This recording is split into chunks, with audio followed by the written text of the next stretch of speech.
बहुत क्रिटिसिज्म मिल रहा था। आज के दौर में रिक्रिएशन करना मतलब आप अपने आप को जो है क्या बोलते हैं ना, सूली पे चढ़ाने के बराबर है।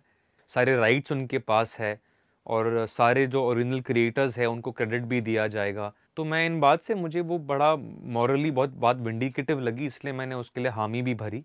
इतना मधुर गीत है, इतना पवित्र गीत है, अगर उसके साथ सच जानिए अगर थोड़ी सी भी कमी होती तो लोग उसे रिजेक्ट कर देते। गदर 2 देखिए, मैं बड़ा खुश हुआ जब अनिल शर्मा जी का मुझे कॉल आया कि उन्होंने मुझे कहा कि मैं चाहता हूँ कि तुम गदर 2 का म्यूज़िक मेरे लिए कंपोज करो। गदर एक ऐसी फिल्म है जो 70 के दशक में पैदा नहीं हुए थे। उनके लिए हमारे लिए हमारी शोले तो गदर ही है एक एक तरीके से। तो गदर एक ऐसा बेंचमार्क है, ऐसे आइकॉनिक मूवी थी कि मुझे लगा था कि मैं अपने आप को बड़ा सम्मानित मैंने महसूस किया जब अनिल जी ने मुझे कहा कि मैं चाहता हूँ कि तुम गदर का म्यूज़िक करो। तो मैं मिला उनसे और उन्होंने मुझे बताया, उन्होंने मुझे अपना दर्शन बताया कि गदर सिर्फ एक फ़िल्म नहीं है, वो भारत का एक इमोशन है और उसमें कोई भी चीज़ ऐसी नहीं है जो गरिमा से नीचे हो।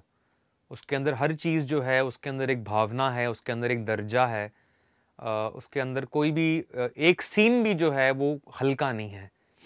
तो मुझे ये बात बड़ी अच्छी लगी और इसलिए मैंने जो पहला गाना भी उसके लिए रिकॉर्ड किया था वो था खैरियत।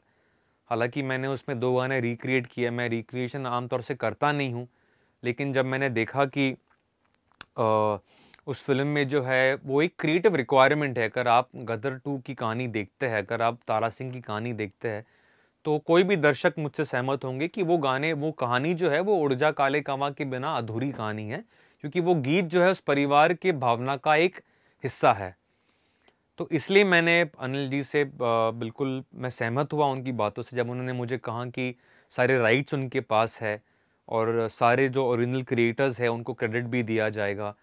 तो मैं इन बात से मुझे वो बड़ा मॉरली बहुत बात विंडिकेटिव लगी, इसलिए मैंने उसके लिए हामी भी भरी और फिर मैंने उस पर कोई काम शुरू किया और जो मैंने खुद भी गाने बनाए। सबसे पहले मैंने खैरियत बनाया, जो एक बहुत अनोखा थॉट है, जो एक पिता के प्रार्थना को दर्शाता है कि ए दो जहां के मालिक सुन ले मेरी गुजारिश, मेरे जिगर के टुकड़े के वास्ते ये ख्वाहिश, वो जहां भी जिस जगह हो तेरा हाथ सर पे रखना, उसे खैरियत से रखना।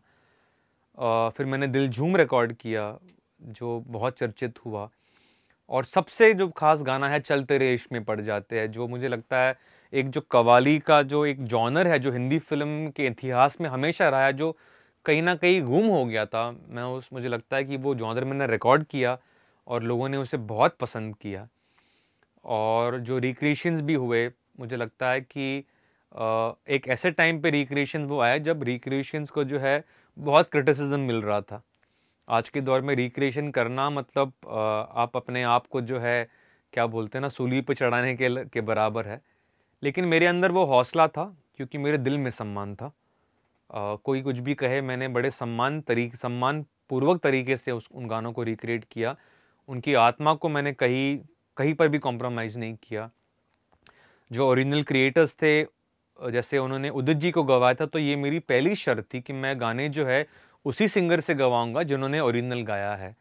तो मुझे लगता है इन बातों को नज़रअंदाज नहीं कर सकते, इन बातों को अप्रिशिएट करना, इन बातों को वैल्यू करना बहुत ज़रूरी है और इनको अंडरमाइन बिल्कुल भी नहीं करना चाहिए। और लोगों ने उसका जो है उसको वैलिडेट किया है। उड़जा काले कावा जो है आई थिंक 15 दिन के अंदर 100 मिलियन क्रॉस करके गया और एक ऐसे दौर में जब लोग बिल्कुल भी, और उड़जा काले कावा एक इतना इतना मधुर गीत है, इतना पवित्र गीत है, अगर उसके साथ सच जानिए अगर थोड़ी सी भी कमी होती तो लोग उसे रिजेक्ट कर देते। तो मुझे लगता है कि अगर वो काम हुआ है तो मैं लोगों का धन्यवाद करता हूँ और कहीं ना कहीं मैं ये भी कहना चाहूँगा कि मेरे इस सम्मानजनक अप्रोच को बिल्कुल अप्रिशिएट करना चाहिए और मैं बड़ा अपने आप के ऊपर बड़ा फ़ख्र करता हूँ कि मैंने इसको इतने आदरपूर्वक इस तरीके से इस काम को निभाया। अगर हम मैं निकला की बात करते हैं, मुझे लगता है कि हिंदुस्तान के इतिहास में जो सबसे, अगर हम टॉप 10 या 20 पॉपुलर सॉन्ग्स की बात करेंगे तो उस लिस्ट में उस गीत का नाम आता है। बहुत ही खूबसूरत गीत है और मुझे फिर से उसे रिक्रिएट करना था जो एक स्क्रिप्ट की रिक्वायरमेंट थी, और मैंने उसमें भी वही किया। मुझे लगता है वो गीत इतना मजबूत है और इतना खूबसूरत है कि उसे कुछ करने की ज़रूरत नहीं, उस गीत को अपने आप में चमकने के लिए और किसी चीज़ की ज़रूरत नहीं। तो मैंने उसमें अगर कुछ ऐड किया है तो मैंने जो है उसमें, क्योंकि जो है बाप बेटे के बीच में ये गाना था, तो मैंने उदित जी के साथ आदित्य नारायण की आवाज़ जोड़ी, और मैंने ना उसकी पोइट्री में कोई तब्दील किया, ना धुन में कोई तब्दीली की है, क्योंकि वो गीत अपने आप में बहुत सिद्ध है, संपूर्ण है और बहुत खूबसूरत है। और खाली उसको थोड़ा-सा मैंने, जो हम प्रोडक्शन कहते हैं, एक ढाँचा मैंने बना के दिया ताकि गीत जो है वो होल्ड कर सके, और आज के साउंड के मुताबिक जो थिएटर में होना चाहिए, मैंने वो काम किया। और मुझे लगता है इसलिए लोगों ने उसे पसंद किया, लेकिन इसका श्रेय उसके गीत को जाता है और उसके अपने लोहे को जाता है।